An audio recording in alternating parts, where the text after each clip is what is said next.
We are so excited to introduce our speaker for this month's webinar, Dr. Jamie Zeitzer. We are incredibly honored to be joined by Dr. Zeitzer, a professor of psychiatry and behavioral sciences and a circadian physiologist at Stanford. Dr. Zeitzer, I'm going to hand it off to you here.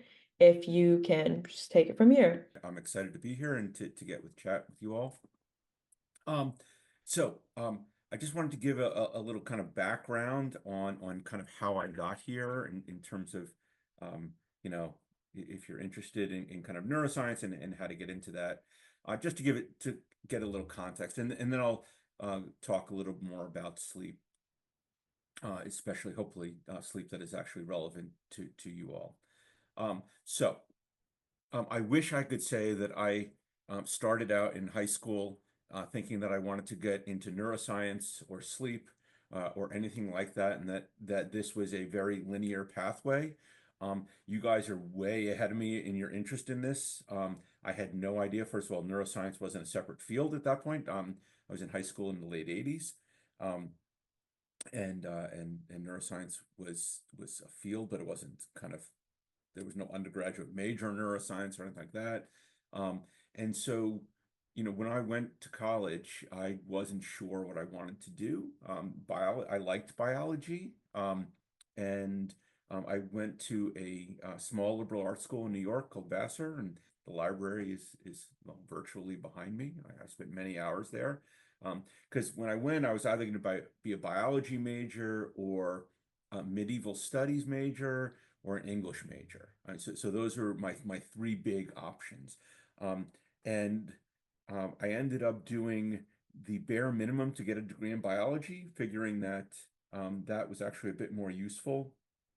But I spent most of my time in classes, in literature classes or philosophy classes or history, um, or arts and things like that. So um, I did not do a lot of neurobiology or biology is as an undergraduate, but enough to get a degree. I did do research in neurobiology, which if you are interested in college in going into that, that is absolutely essential if you want to kind of continue on um, in in that kind of field. But there's really kind of two main avenues to take when interested in kind of neuroscience research in general. One is people get MDs, the other people get PhDs. And I um, did not have great insight, I think, as you can tell, in terms of what exactly I wanted to do when I grew up, kind of thing. But I had at least sufficient insight to know that I didn't want to be an MD.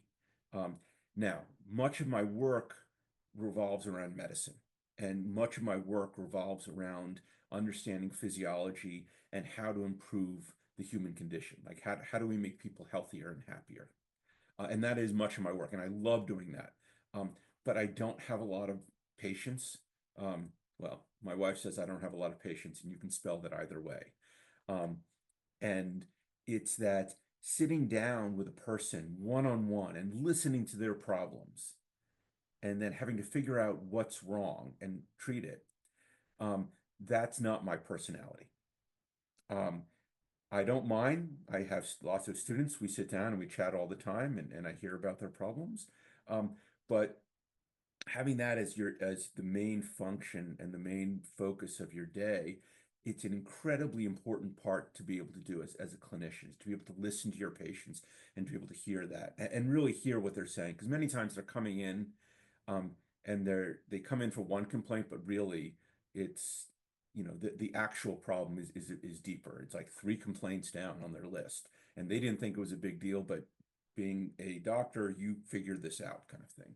Um, and so you need to be a real people person to be an MD. I think to be a good MD. Um, there are some fields in medicine that you can without, and had I known, maybe I would have done the MD route. But things like you can be like a radiologist and never see other human beings, and you know that doesn't sound like that much fun to me, but you can do that. Or a pathologist. Surgeons should be more like that, but they're not. They're often not people persons. Um, but that being said, that is kind of why I went the way of the PhD. The other kind of main difference is that when you're a PhD, you get to say my favorite phrase, which is, it depends. So someone asks you a question and you go, well, it depends. Maybe. You can equivocate. If you're an MD, you have to give a response. Even if you're unsure of what the answer is, you must give a response. There's a patient in front of you, you have to make a decision. Taking no decision is a decision in and of itself. As a PhD, I never have to make that kind of decision, right? And I'm uncomfortable intellectually with that level of uncertainty. With the idea is that, well, yeah, I'm like 90% sure that this is your problem. We're going to start you on this treatment. I'm super uncomfortable with doing that. It's absolutely necessary as an MD because there are almost never cases where you're 100% certain that this is what the problem is and this is how to treat it. So again, that kind of fit intellectually into how I kind of view the world. And again, it doesn't make it right or wrong, but it is definitely kind of how I view things and how I look at things. And it makes me much more intellectually happy and excited to be able to kind of look at the nuances within things without having to have a firm yes and no, or kind of binary view of facts like that. So that is kind of what got me started. As I said, doing research was an essential part. Depending on where you go, the kind of research opportunities are quite varied. So at Vassar, which is a small liberal arts school, you have lots of opportunities to work directly with faculty. There are no graduate students there. There's very few postdoctoral fellows, so people who have gotten their graduate degree and are doing some extended training before they go on to a faculty position. So there's a lot of direct one-on-one attention. At larger places, you have many more opportunities, many different kinds of labs. So there are very few faculty members, or many fewer. Say there are a dozen faculty members who are doing research at a small place that might interest you, and there might be 100 at a large place that are doing research that might interest you. But again, that focus is there. And research is definitely something you have to do. A thesis is great and it is super important. And it mainly acts as kind of as a gateway in terms of, okay, you've done research, you understand what research is like. And research is not, it is not physically difficult. It is mentally and emotionally difficult. You go from being the smartest person in the room to being wrong most of the time. And you're wrong most of the time because you're asking questions that we don't know the answer to. And so you're guessing, you're using your best information to guess. And then you're forming a hypothesis and you're testing that hypothesis. And usually you're not right. And what was told to me early on, and I think this is true, which is that if you're always guessing right, you're not actually posing interesting questions. Because interesting questions should have some uncertainty to them. And that uncertainty means that, well, you'll probably be wrong. And so the question is, well, can you design an experiment where even if you're wrong, that you then prove what is correct? And so kind of having that experience as an undergrad is kind of a crucial step in going on to graduate school and that kind of learning, because they want to make sure that you can do that, because frankly, it's depressing as hell. You know, going through doing experiments. I mean, I can show you, I have papers where, since I do a lot of work, well, I've done a lot of work in many different species. I do lots of work in humans, and that's kind of the focus of my work now, but I've also done work in primates, non-human primates. I've done work in dogs and cats, in fish, in mice, hamsters, um, cats, I mentioned cat, rats, so lots of different species. And um, uh, it's it's tough. So you do an experiment in a human, it takes a year, it's incredibly expensive, and you get one graph. And that's kind of depressing. Like, here's my life of the past year, and I can show it to you in one graph. Um, it's great that you can do that, but it's mentally difficult. It is something that you definitely need to have a good deal of mental fortitude to get through. That that is the summative of your experience in the past 12 months is a graph. Now, it's an incredibly important graph sometimes. It changes the way people think about things. It changes the way that doctors do things, but it's still just one graph. So again, that's something that is really important to understand in kind of looking at how you think and what makes you interested in things. You definitely have to have a passion about what you're doing.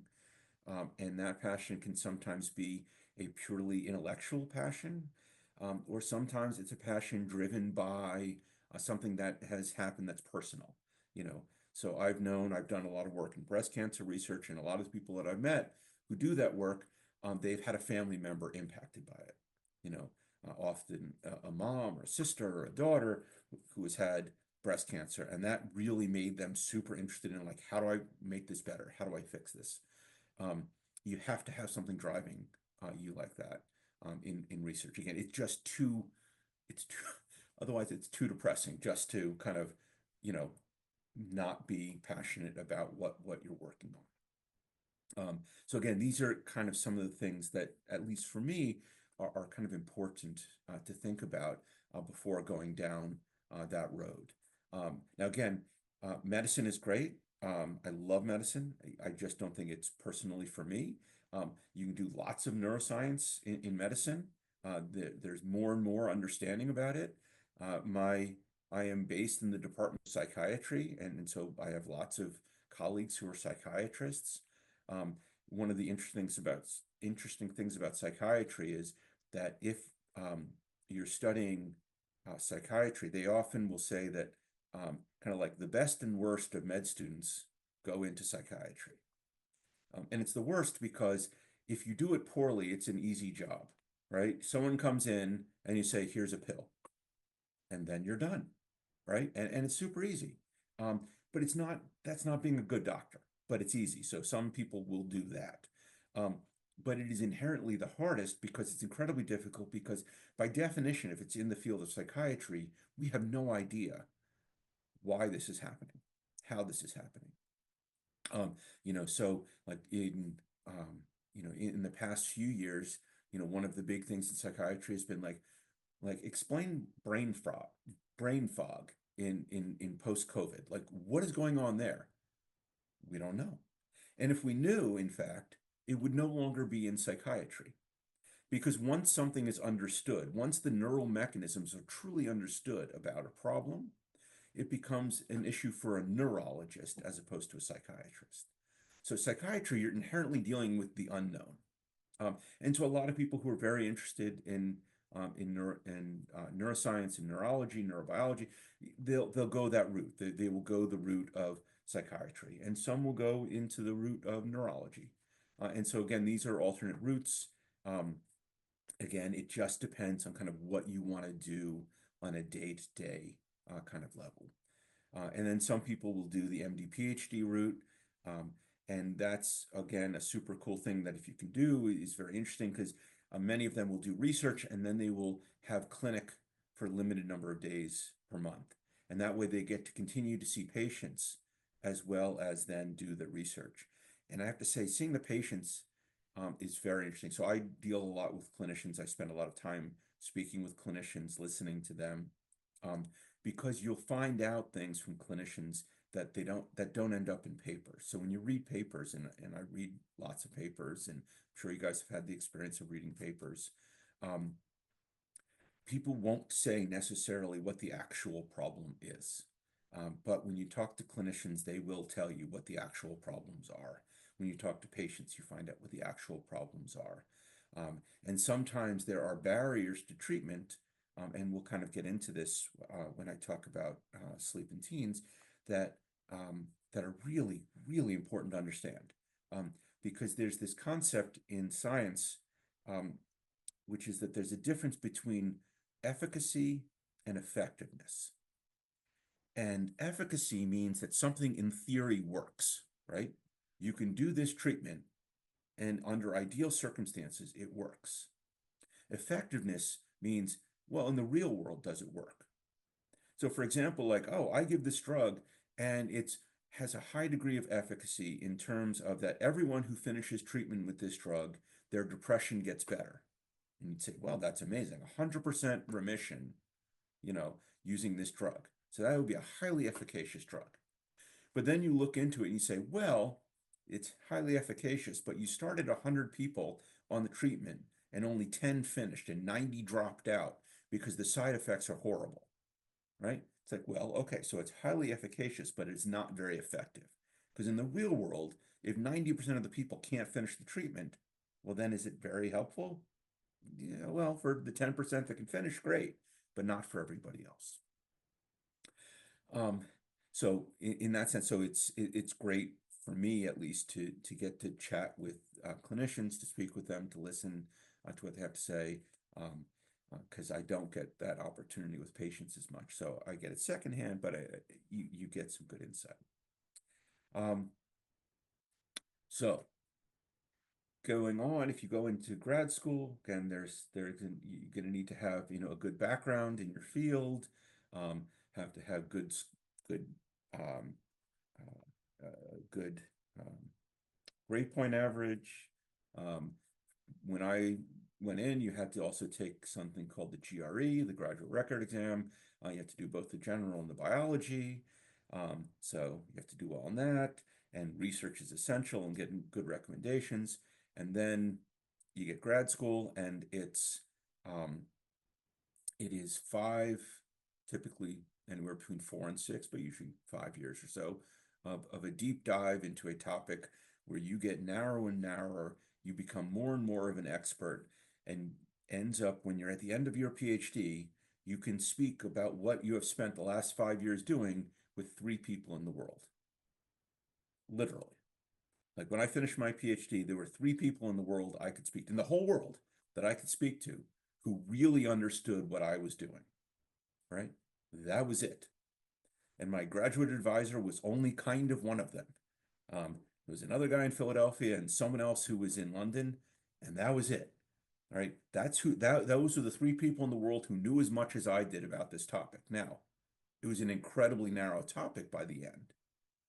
So, but that's what you do. You become a um, a world expert in a very narrow kind of topic.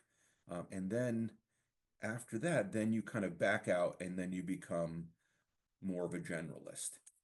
So, you'll do more neuroscience, you understand, so I can talk about different parts of the brain, but not so much. So I can tell you what's happening in the thalamus, but not so much as someone who really, that's all they study.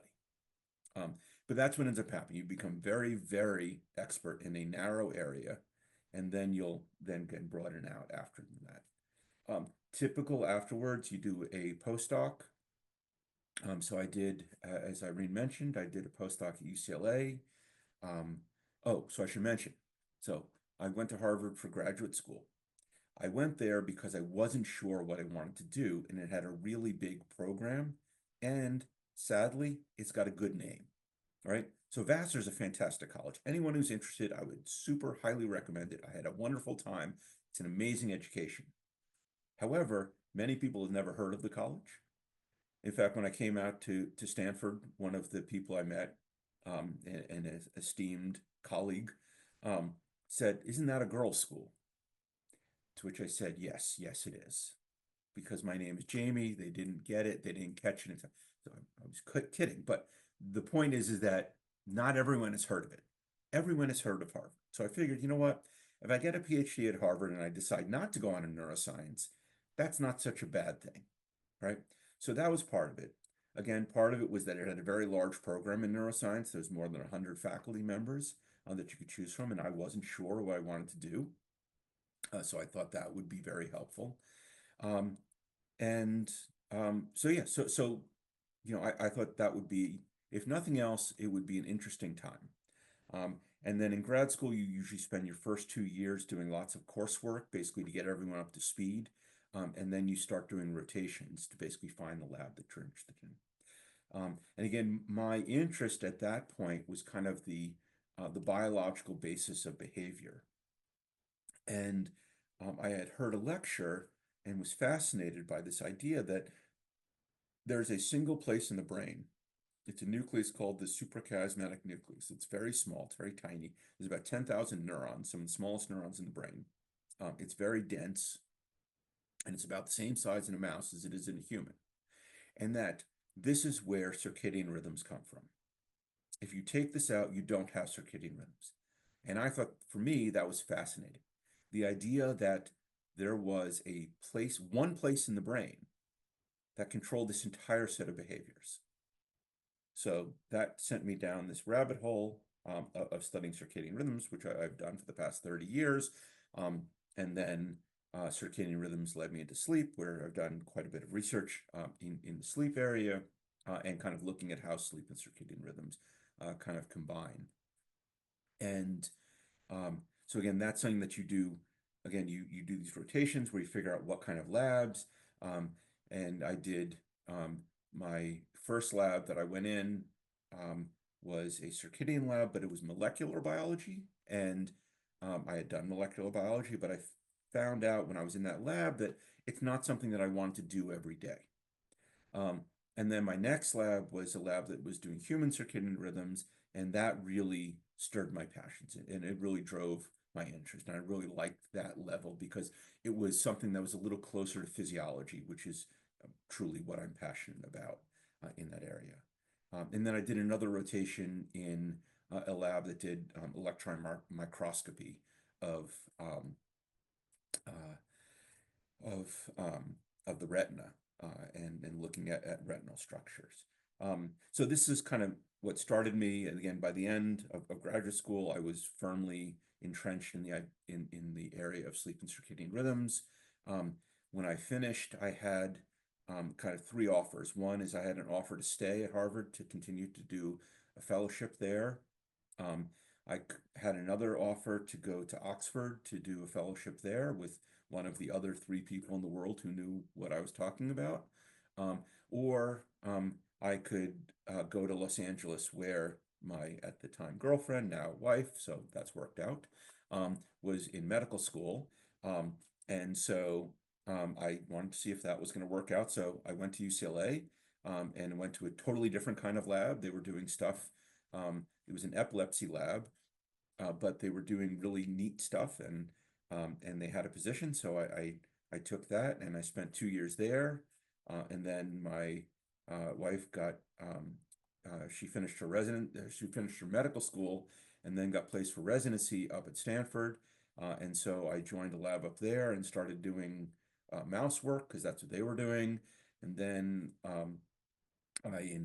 I developed a primate model while I was hanging around that lab, and then the rest is history. Then I just stuck around Stanford and got a faculty position here, and have been here, um, well, on faculty for about 18 years, and at Stanford in total for about 23 years.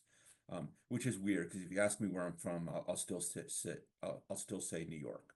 I still don't feel like I'm a Californian, even though I've spent now more than half my life in California, which is kind of a weird thing. But um, so um, that is kind of the whole long backstory.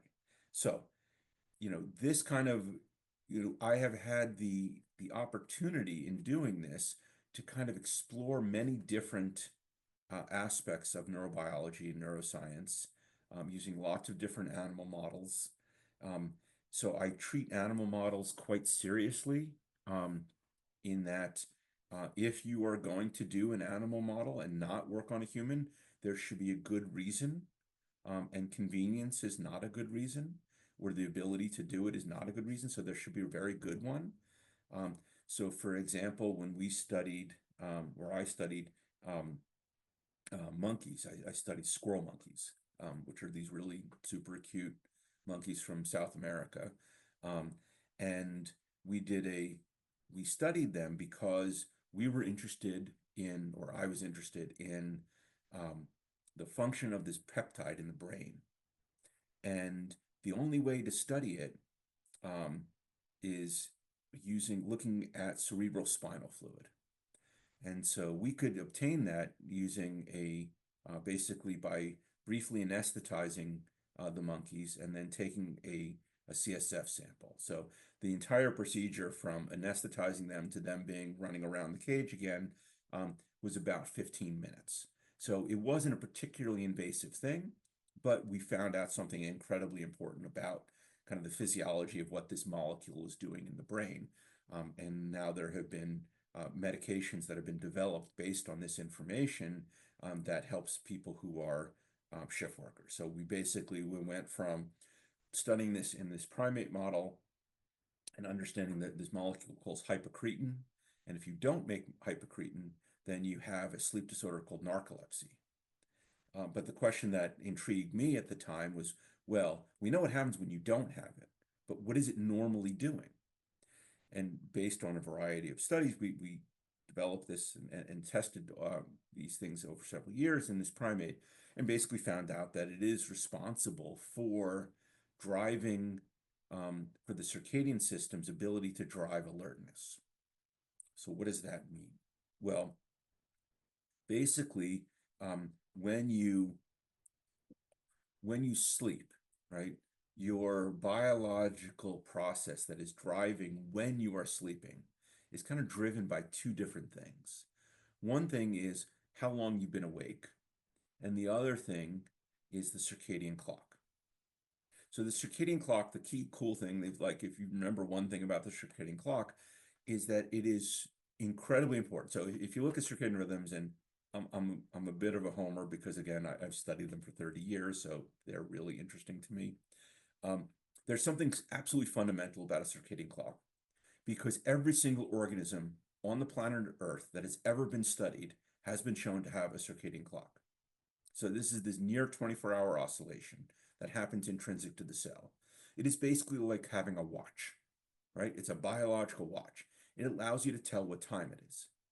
Now, telling what time it is important because it then allows you to predict things in the future. And this is what is so crucial and frankly cool about the circadian clock, is that you don't have to respond to the environment. You can guess as to what's going to happen. So, for example, if you're a nocturnal animal and you're like, okay, the sun is coming up right now, and I'm a mile away from my burrow. Well, that's not a good thing. Because if the sun is coming up and you're a nocturnal animal and you're optimized to be awake and running around at night, and now the sun is up, well, that means you're going to be easily predated. But having a circadian clock means you say, the sun is going to come up in an hour. So it's time for me to go back into my burrow so that when the sun does come up, I'm safe. So there's something really cool and fundamental about the circadian clock. So what does the circadian clock do? Well, the circadian clock allows you to anticipate when you're supposed to go to sleep. So if you have a regular sleep schedule, which some of you hopefully have, it allows the circadian clock to guess what's going to happen. When are you supposed to go to sleep and when are you supposed to wake up? And it allows the brain then to prepare your brain and your body for waking up and going to sleep. So, for example, one of the things that you do every day that is, from a physiologic perspective, the most costly thing outside of thermoregulation, it's actually waking up in the morning. It's really hard to wake up in the morning, right? Many of you experience this. That's more because you're sleep deprived, that it's so hard to wake up in the morning. But from a physiologic perspective, it's really difficult to wake up in the morning because you have spent the entire night supine, so laying flat. And during that time, gravity is now acting equally across your body, which means it's acting equally across your blood. So what happens when you first wake up in the morning is usually the first thing you do is you stand up. So when you stand up, all the blood is going to rush down to your feet out of your brain, and you're going to pass out. Except, of course, that doesn't happen, right? Well, what happens is that you have all of these responses to increase your blood pressure, increase your heart rate, and to have this barrel reflex where you're basically preventing blood from rushing out of your head. And all of these are energetically very expensive and work much better if you can prepare for it. So if you normally get up at 7 a.m., your cortisol will rise typically around 5 a.m. or start to rise or and usually peak around 6 a.m. or so.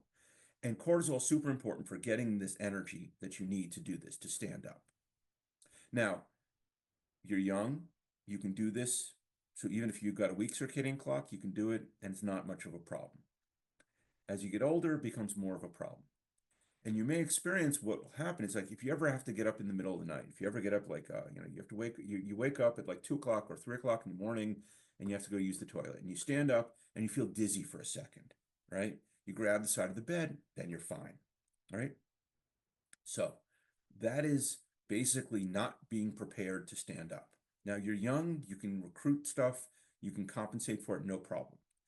If you're 80 years old, you can't do that so well. If you're 80 years old and you stand up really quickly like that, you can pass out.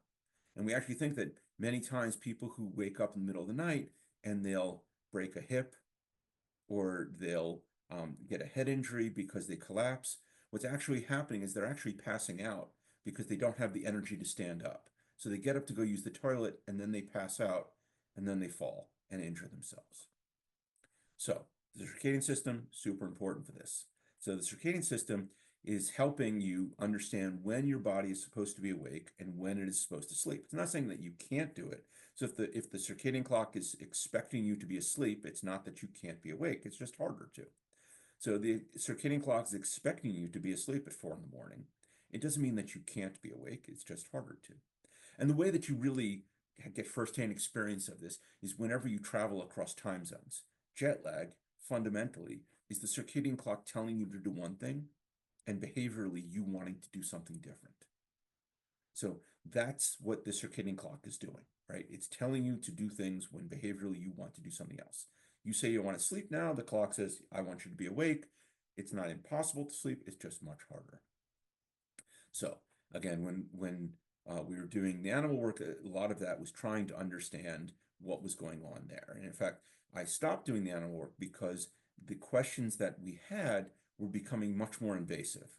And I didn't think that they were interesting enough to use the squirrel monkeys to do that. I didn't want to have to sacrifice a squirrel monkey in order to answer a question that I didn't think was very important.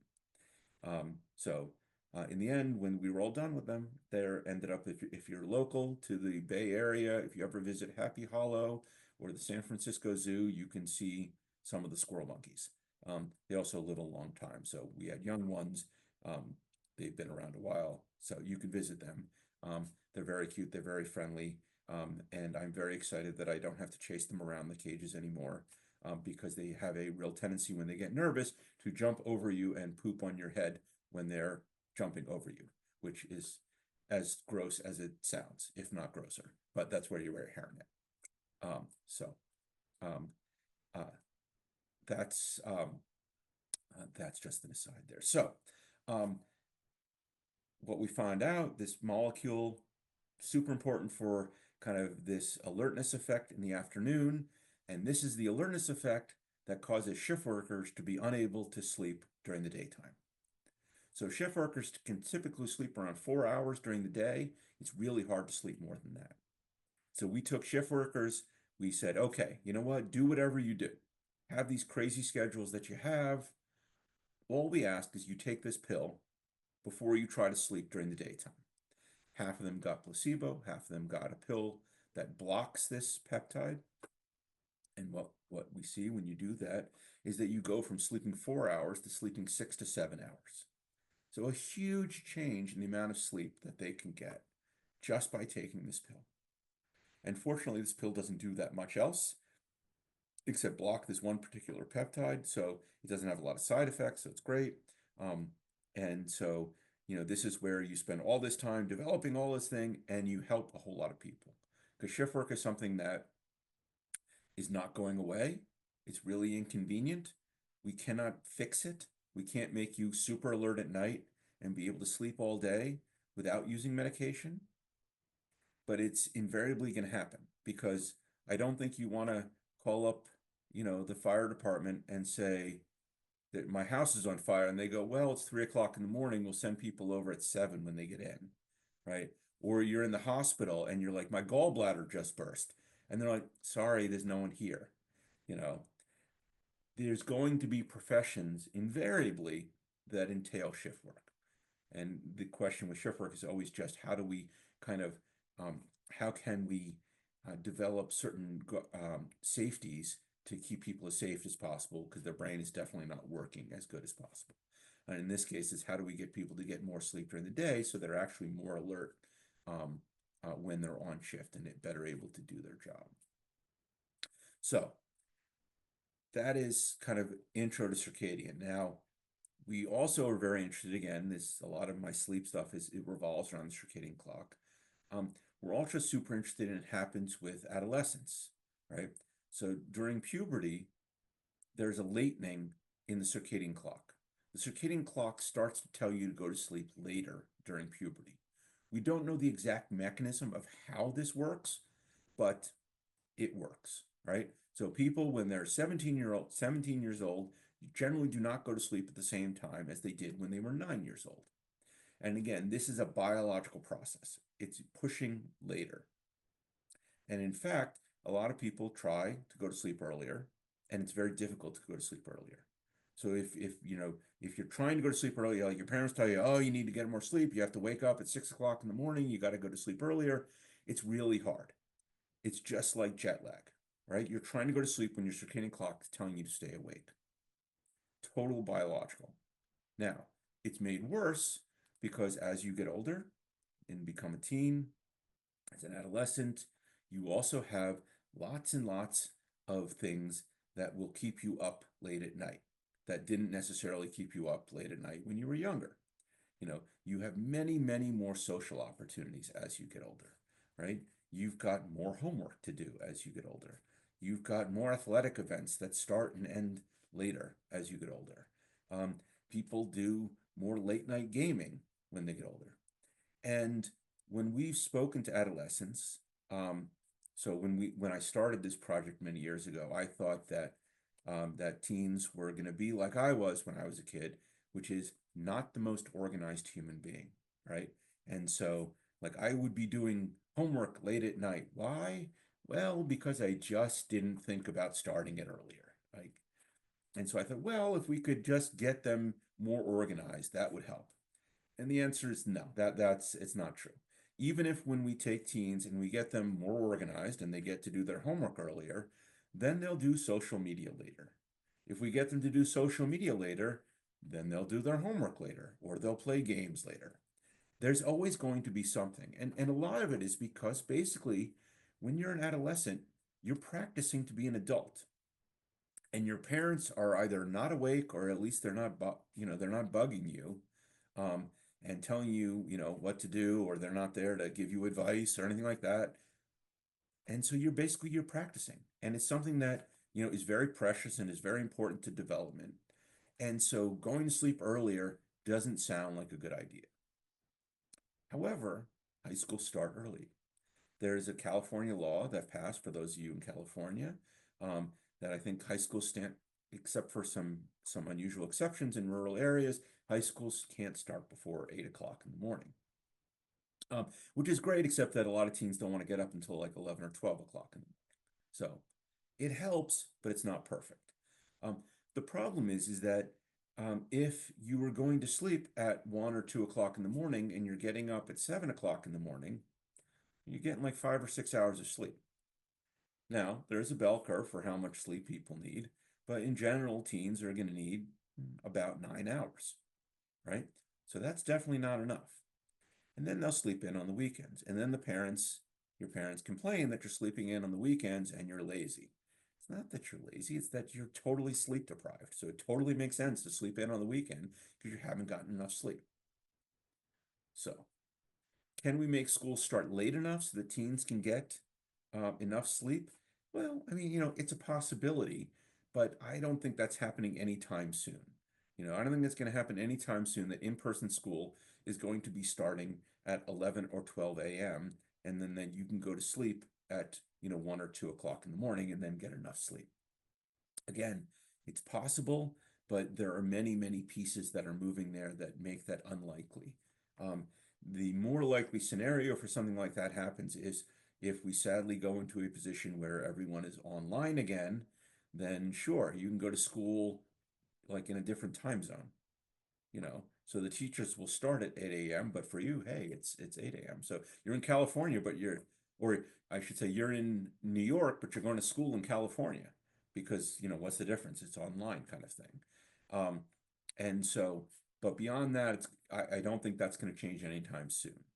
So we took a look at this problem. Say, okay, well, what is the problem? Why can't teens go to sleep earlier? Well, we have the big social component, and we also have a biological component.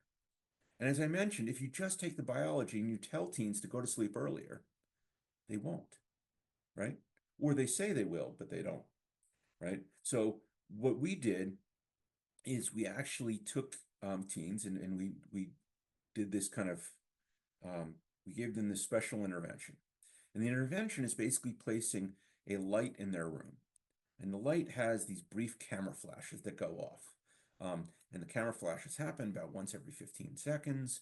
And they're super bright and they don't wake you up, but they do move your brain to a different time zone. So we were basically taking teens and we were taking them in California and moving their brains to Colorado.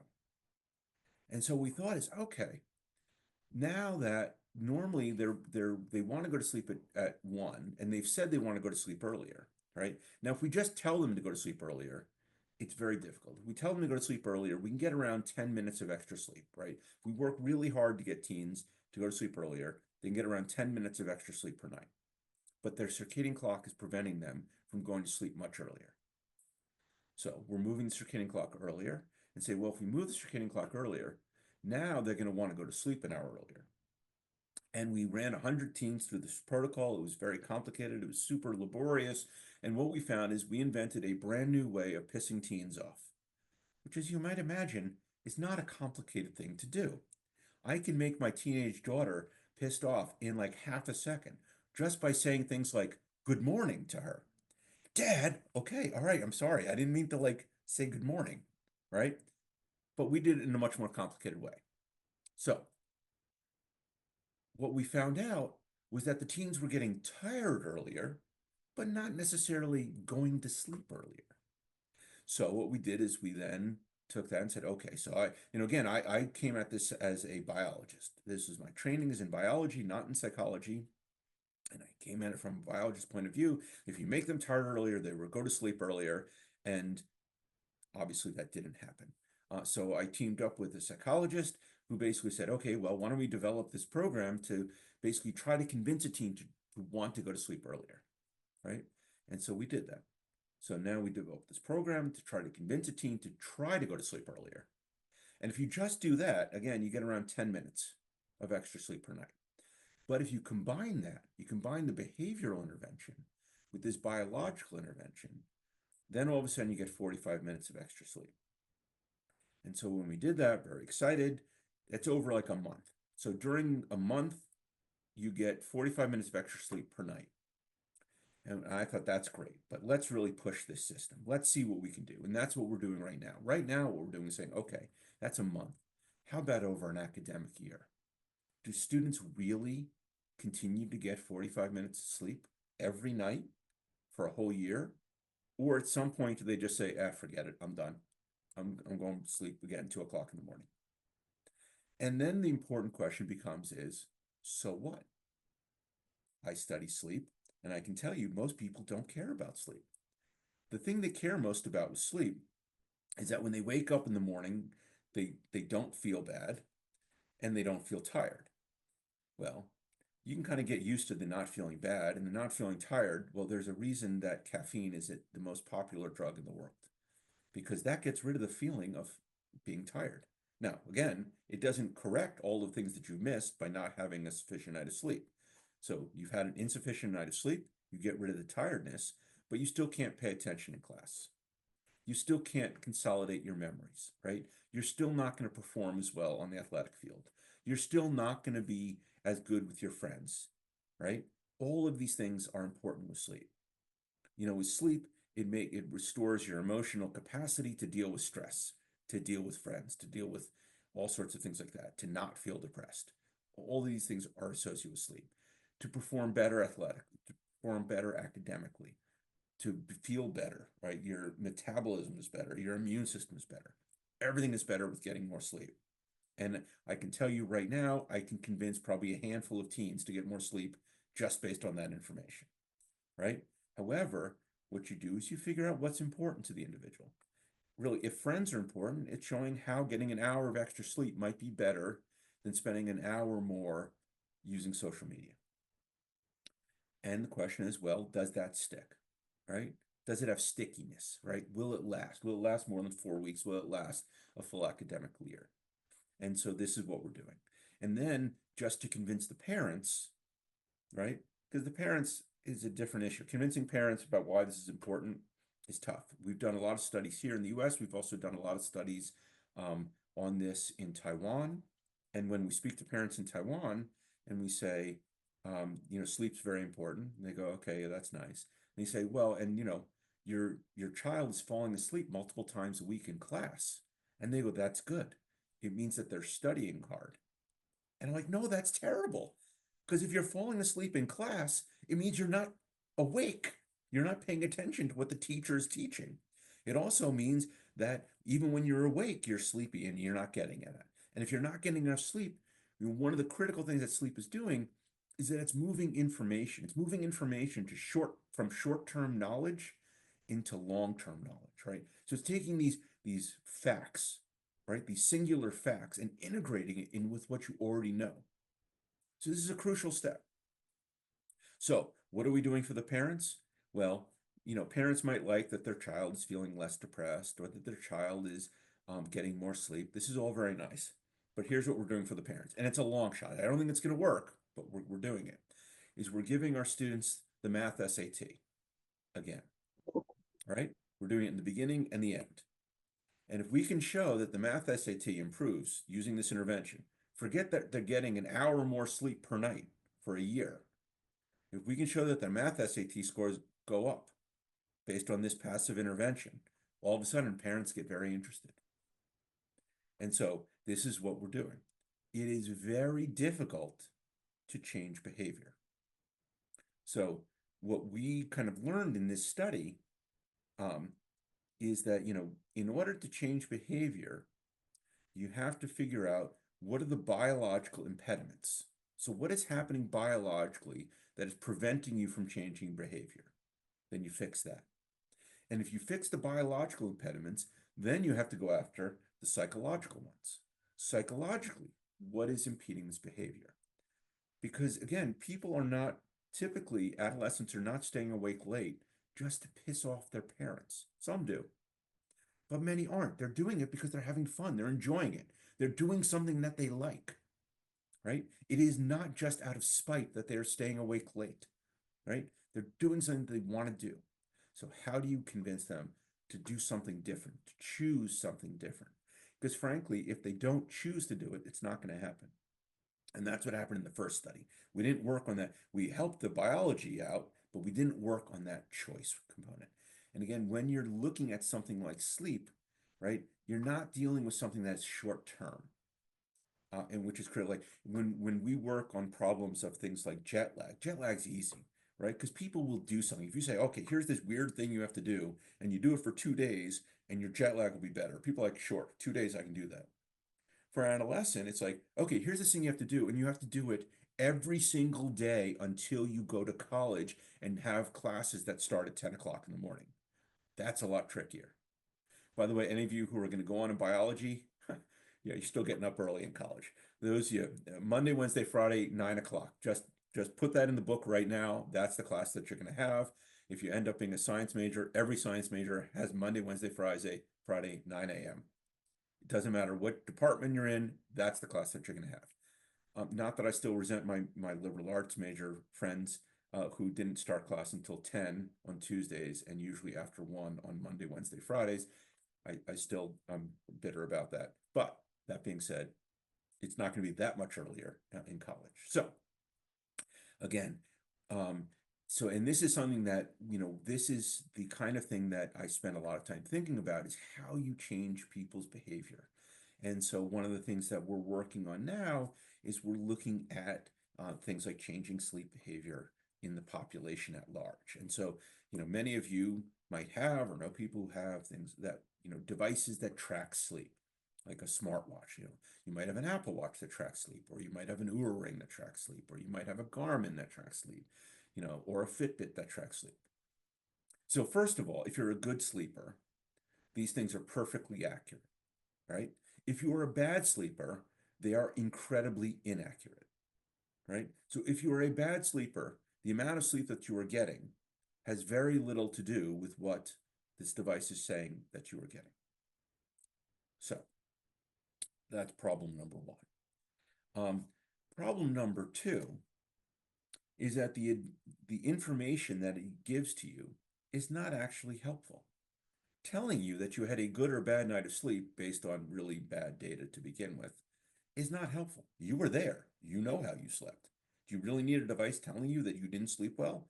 And that's especially bad because if you wake up and you're like, oh, that was a great night's sleep, and then your device said, well, actually, it wasn't. That'll give you insomnia, and that's much worse. So we are working to say, okay, what can we do about this? How can we change sleep? How do we get better information and then contextualize information to make it actually helpful? How can we take the information that we can get from these devices, as well as all of the other devices that you have, mainly your cell phone, and also things like your heart rate and your location, the number of texts you've sent, and things like that? How do we take this information and turn this into something useful? And that's what we're really interested in right now, is to be able to do that and to make it as passive as possible. Because again, if you tell people to change their behavior, again, most people aren't getting bad sleep or insufficient sleep out of some active process that they're trying to get bad sleep, right? It's because life is happening and they're making other choices.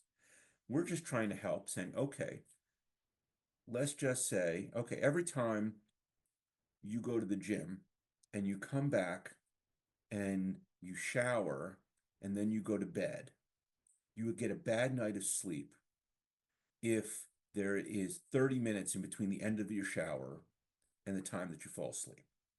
But if there's an hour in between the end of your shower and the time you go to sleep, you get a good night of sleep. That's actually useful advice because that's something you might not have noticed. And by the way, there's all sorts of connections between thermoregulation and sleep that we can talk about if you're interested. So that's useful. Or if it's like, oh, every time your room gets above a certain temperature, you wake up and you have a bad night of sleep. So can I talk to your thermostat and tell it to keep your temperature down, right? Okay, that's actually useful information. Just saying you had a good or bad night of sleep, that's not useful. So this is something that we're super interested in. And again, the more passive it is, the better. As I said, with the teen study that we're doing, the intervention is a totally, the first part of the intervention is active. So the behavioral intervention is an active intervention. So where we're trying to convince teens. And we've actually moved away from kind of a one-on-one model. And we had a cartoonist come in, a professional cartoonist who's developed digital cartoons to convey the information, and we send it out in these brief TikTok videos to the students involved so that they get the information in a digestible form. They're angry when our videos are 2 minutes in length. I just can't get it much shorter on some of them. Like we try to do under a minute, but some of them have to be 2 minutes. That's a bit active because they have to watch the videos. But the light is a passive light. It's on a timer. It goes off every night. They don't have to do anything.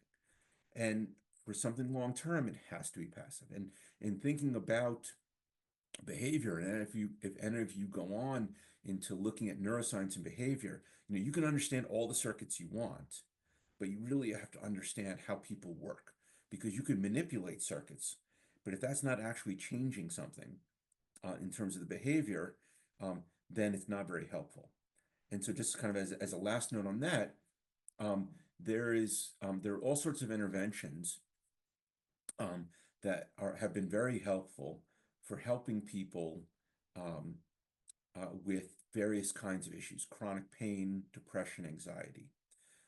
Many of these revolve around either direct intervention in the brain, where you can do stimulation of certain parts of the brain, or a more active behavioral intervention. which is called cognitive behavioral therapy. Now, the amazing part about these, first of all, they can be very effective, right? Both the direct brain stimulation and the cognitive behavioral therapy for a variety of disorders. They can be very effective. And the amazing thing about them is they aren't changing how the brain works.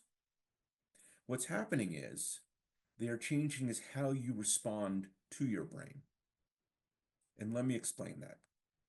So I think the best way to show it is an example of something which is a bit more tangible, which is something called tinnitus, which is this ringing in your ear that's really annoying and disturbing, right? Very, very painful and disturbing. People who've been successfully treated using this brain stimulation for tinnitus, you can say, do you have the tinnitus anymore? No, I'm great. Thank you so much. You've changed my life. Amazing. Great. Okay. Then you say, can you still hear the ringing in your ear? And they go, yeah, I still hear the ringing. You didn't change the ringing. You just changed how they respond to it, right? When you change the depression, you didn't change. So when you do these, the CBT or the brain stimulation, you're not changing the actual biochemistry. You're not changing the biochemistry that makes someone feel depressed. You're changing how they respond to that biochemistry, right? And this is one of the really neat things about that, how the brain can work, is that you can have these chemicals running around your brain and you can decide actively how you're going to respond to them. Now, again, easier said than done. It's not like, oh, I'm just going to decide not to be depressed anymore. I'm not saying that at all, right? But I am saying is that you can train yourself on how to respond to these things and how to respond to these kinds of signals that are coming from your brain. And this to me is one of the great new areas of neuroscience, is trying to understand ways to do this, ways to do it. Again, cognitive behavioral therapy, amazingly effective in many kinds of disorders, if you can do it. And many people can't do it. It takes a lot of effort, a lot of energy. Not many people, while there are many people, it seems, that can actually deliver this kind of intervention, there are many, many, many more people needed. And so kind of doing brain stimulations in combination, doing remote kind of therapy. These are all things that are really kind of new in the field, and are ways to kind of reframe the way that you see your own brain chemistry. Because frankly, your brain chemistry is really, really hard to change, um, especially in a meaningful way. So I can tell you, for example, like I've had, um, like I would say that I have insomnia, right? And I've had it since I was a teen. Now, fortunately, knock on wood, I've had good sleep, for years, right? In the past, say, 5, 10 years, I've had a couple of bad nights of sleep. And then you say, well, that's not insomnia. And I say, oh, no, no, no. Like, if I don't actually pay attention, like, and just and don't do things in a certain way, I will definitely have bad nights of sleep, right? And again, my brain biochemistry hasn't changed, but what has changed is how I respond to that. And again, it's very difficult, but you can train yourself on how to do this. So again, this is, I think, a kind of a new cool area in neuroscience, is basically learning how to do this, learning how to ways to optimize this, and doing it either through direct training like CBT, or indirectly through various kinds of stimulation therapies, which involve usually using magnets or electricity to activate certain circuits in the brain. These are both ways that we can kind of actively do this. All right, I think we're almost out of time. So I think a good question that kind of aligns with some of the questions I saw in the chat as well, just to end on, is what are some tips or advice you have for students interested in pursuing a career in sleep medicine or researching circadian rhythms, and where do you see this field heading in the future? Especially like what kind of questions about neuroscience and sleep are still being researched or discussed? Sure. So I wish the answer was, you shouldn't go into the field because we know everything, right? But the true answer is, oh, please go into the field because we know so very little about how the brain works, right? If you ever hear someone saying we understand how any part of the brain works, they are making it up. They want to feel better about their own work. We have so little idea about how the brain works. Um, Again, I went into circadian rhythms because there's any possibility that we can understand how that works, right? If you think about the brain at its most simple level, right? And you think about a neuron, like the neuron that you've been taught, right? Like, okay, well, we've got a cell body and it's a neuron, and then it has an action potential down an axon, and then it causes the next neuron to fire, right? That's a wonderful idea. Okay, now we've got billions of neurons, and on any given dendrite, right, we've got dozens of axonal um, connections. Oh, and they're at different places and there's different firing frequencies. How does a neuron then combine all this different information then to decide whether or not to fire? Oh my God, it's complicated. And any of you have a math bent, please invent a new line of math to help us understand this, because we do not. For sleep, we are only now able to really record people's sleep in the field for more than just a night or two. Like we always could like do it for a night or two, but now we can record it long term, right? We can record sleep and have a better understanding of um, of what is going on, how your behavior impacts sleep, how your sleep then impacts your next day, your next day's mood, your next day's, you know, um, immune function, athletic performance, all this stuff, right? I have to say, a lot of the devices, the wrist worn have jumped the gun on this. They're really not very accurate, not very good. But I think it's an incredibly important thing. And as I was talking about, it's not something, sleep is not something that is easily manipulable, but we have to first figure out, what we should manipulate in order to optimize the outcomes. I mean, frankly, every year I get someone, so at Stanford, Silicon Valley, every year someone comes to my lab and says, "Oh, I got this great idea. I've got an app or a pill, and it's going to revolutionize sleep." Fantastic. What do you mean? Well, you're going to take this pill, and then you're not going to need to sleep as much, right? You're going to feel like you got 8 hours, even though you just slept for two. The pill's still not out there yet, right? A lot of people want that. I like sleeping, right? But a lot of people, they don't like sleeping. They think it's a waste of time. So Um, but definitely these kinds of passive manipulations of sleep, figuring out, as we talked about earlier, the sequencing of sleep, what is it doing, how to make it better, how to make it easier. Look, in the end, you want to invent something that's going to change people's lives, invent a switch, right? A switch that you can flip and then you fall asleep. That will change people's lives instantly and forever, right? Because that's what many people want. They don't want to work at it, right? And I'm not saying they're wrong, but I am just saying that is how people often act, is that they just want this switch. I'd love a switch. That'd be fantastic. I've got plenty of nights that I'm like, you know what? I'm done. Flip a switch, done. That would be so much easier.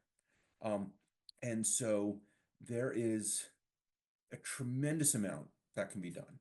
Um, my suggestion is, um, to go on, doing research in high school is nice.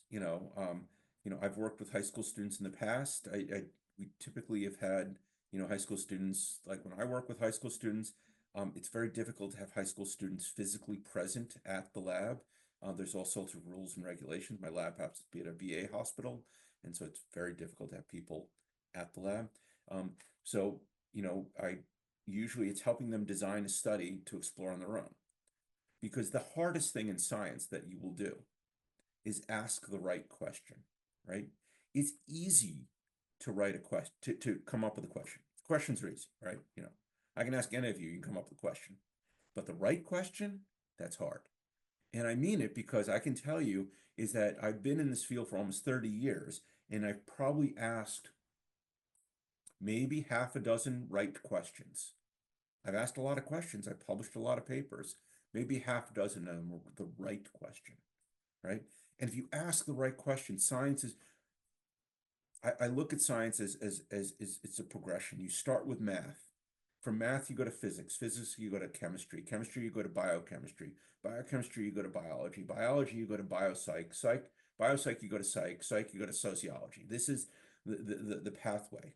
The further away you get from math, the further away you get from truth, right? Math is true. There's things that are true and there's things that are false, right?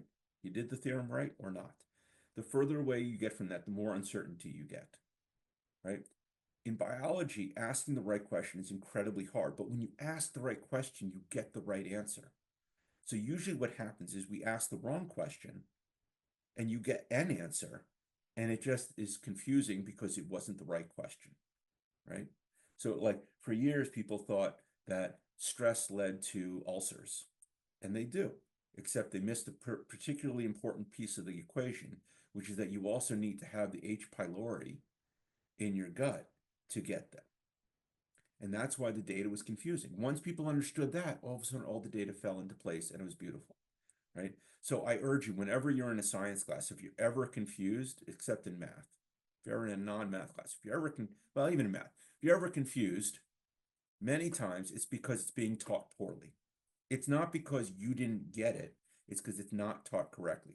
And sometimes it's not taught correctly because we don't know what we're talking about. We're making the stuff up as we go along here. And other times, it's because you just got a bad teacher. Sorry, there are a lot out there. But if you can, and so if you're confused, and like I get what you're saying, it's just confusing. Many times it's because we're just missing. It's like it's not that the teacher's stupid or they're a bad teacher. It's because we're as a field missing a piece of information, and that's why it's confusing. That's why it doesn't make sense. Um, and so really, whenever something doesn't make sense, explore it. And if that's something that interests you, go into science, because that's what a scientist does. A scientist hears a story and starts poking holes. That's what a scientist does. They start thinking, why is this wrong? You just told me this story. It sounds great. Why is it wrong? Be a cynic, right? And if you are, then science is great. If you're like, you know what? There's enough uncertainty in the world. I like just fixing things, right? Be an MD, right? It's a fantastic profession. It's awesome, right? My wife's an MD. She's great. I love her. She's smarter than me. It's great. I wish she was interested in science. We met because we met in the lab and she wanted to make sure she wasn't interested in doing research. And she was convinced after a summer she hates research, right? That's okay. You don't have to love research, but if you go in, you want to do a PhD, you have to love research. You have to love poking holes, asking questions. You cannot just accept answers. As an MD, you have to accept answers because you have to have a treatment plan for a patient. You have to do something. Well, they're bleeding out. I don't know what's happening. Eventually, the bleeding's going to stop. You know. So it really depends on what you want to do, what you love to do, how your brain works. Go with that. Because if you do the opposite, you're going to be unhappy. You know, if you go into research, but this uncertainty really bothers you, you're not going to be very happy. You know, if you um if you go in and you're and you want to be a PhD, again, you have to be able to deal with this. You have to be able to love the uncertainty, to go with it. So, um, yeah. And so with that, and if you ever think about, if you ever go and start doing a PhD or start doing research, like you have to understand that no matter how confident your lab head seems, we have all been through this, right? And so many undergrads I've worked with, especially ones where I'm an advisor and they're an undergrad and they're not working with me because otherwise they know these stories. I always tell them, if you're thinking about quitting, just talk to me before you do it. Because many times it's just they get depressed, right? It's depressing. You've spent all this time working an experiment, it's not working. And they just don't get that, yeah, that's called research. That's most of research. Mostly it doesn't work, or it doesn't work as you expected it to work. You got to go with it. You got to roll with it. You got to see. It doesn't mean that you got to be happy about it, right? But it does mean that you can't quit, because sometimes that's where you get the insight, is when it doesn't work the way you think. And then all of a sudden it's working, it's still working, just not the way you thought. You got to go with it. You got to stick with it. When you can do that, then that's when the insight comes. Because, this idea that there's this eureka moment that just happens all the time in science, not true. The eureka moment happens after you've suffered a long time. And then you go, oh, damn, now I get it. And I can tell you, I've had many eureka moments at 3 o'clock in the morning.